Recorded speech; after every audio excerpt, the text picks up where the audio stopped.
2012 সালে ছোট পর্দার অভিনেতা সিদ্দিকুর রহমানকে বিয়ে করেন বাংলাদেশি বংশোদ্ভূত স্পেনের নাগরিক মারিয়া মিম। 2013 সালে এই সংসার আলো করে জন্ম নেয় এই দম্পতির প্রথম সন্তান আরশ হোসেন।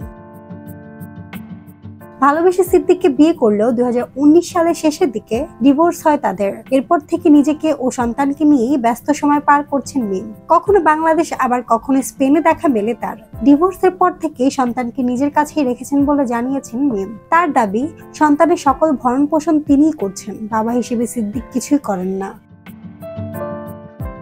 সম্প্রতি সেলিব্রিটি ক্রিকেট লিগে অংশ নিয়ে এই মডেল বলেন, ছেলেকে নিয়ে সিদ্দিক এক ধরনের পলিটিক্স করে। যখন আমার বাচ্চা তার কাছে যায়, সে অনেকগুলো ছবি তুলে রাখে, পরে সেগুলো ফেসবুকে ভিন্ন ভিন্ন সময়ে আপলোড করে, যাতে মানুষ মনে করে সন্তান ওর কাছেই থাকছে। কিন্তু তেমনটা কিন্তু না, কারণ 6 মাসে একবার আরশ তার বাবার কাছে যায়, সেটাও 2-1 দিনের জন্য। বাকিটা সময় কিন্তু আমার কাছেই থাকে। তবুও মানুষ মনে করে আমি সন্তানকে রেখেই বিদেশে ঘুরে বেড়াচ্ছি।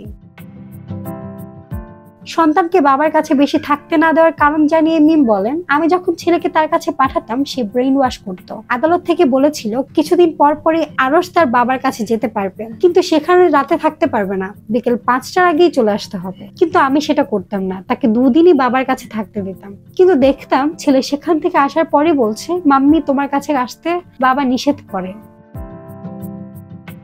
এই মডেল মনে করেন সিদ্দিক বা অভিনেতার পরিবার চায় না আরশ তার কাছে আসুক, এজন্য সন্তানের ব্রেইন ওয়াশের চেষ্টা করে। সর্বশেষ মারিয়া মিম বলেন, আমি ছেলের সবকিছু করছি, তার ভরণ পোষণ থেকে শুরু করে সব। তার বাবা কিন্তু কিছুই দিচ্ছে না, দেশে বিদেশে ঘুরে বেড়ালেও সেটা আরশকে সঙ্গে নিয়ে যাচ্ছি।